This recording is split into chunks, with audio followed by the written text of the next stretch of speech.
of somebody who said that they used a cannabis-infused shampoo on their head. And he said that it felt like 30 years of scales just fell off of his head in the shower.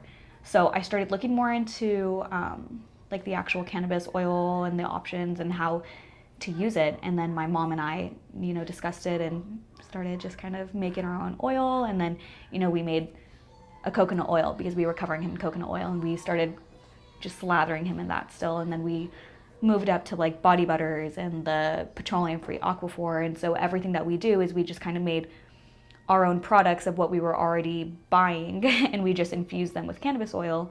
And, it's just descaled almost his entire body. And it was probably about 3 to 5 days and all of the redness on his body was gone. So that just kind of pushed us a little bit more because we were like, okay, we're just going to try a little bit at a time. And if it doesn't work or if we don't see any progress, then we're just going to stop using it, because we didn't know, if it can enter his bloodstream or how it'll affect him or mental development. And so we just kept doing more research. And once we saw how much it reduced the redness, we were just like, we have to do this all over. Like, we have to, slowly build up to covering him in it completely. And so we moved up from like his belly to his back and then his arms. And now we're working on his legs. And it's just, it just started with, hey, it worked for this person. So, you never know what it'll do. Maybe. And this has been a situation for you where there isn't a whole lot of medical help. Yeah. In some cases, there just isn't any. Yeah. Even the treatment plans that we've discussed are over-the-counter medications. Like, the cream amlactin is what they typically use, or they use like a steroid cream. But I used the over-the-counter amlactin and it burnt him really bad. And so I tried mixing it with aloe vera and that still burnt him. So I was just like, I couldn't justify myself putting something on him that's burning him. And, then having to cover him in that from head to toe multiple times a day, it just didn't seem like it was something that was realistic as a treatment option for a baby. When he's older and if that's something that he would rather do, then that's his choice. But I couldn't justify it because it was just hard to see him, uncomfortable so that ultimately he will be comfortable. It just didn't sit well with us. And how would you describe your reaction when you realized you'd found something that worked? I cried a lot. I still cry. I'll be in the bathtub just scrubbing his back and the scales just fall right off into the bathtub and I'll just cry. I'll call him and I'll be crying and I'll be like, they're just falling off. They're just everywhere. I'm like, it's so gross. There's skin all over the bathtub, but they literally just fall right off of him.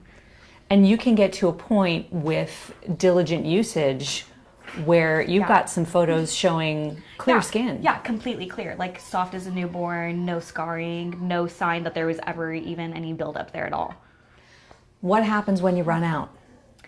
They come back. They don't come back more aggressively, but they do come back, and they come back really quick.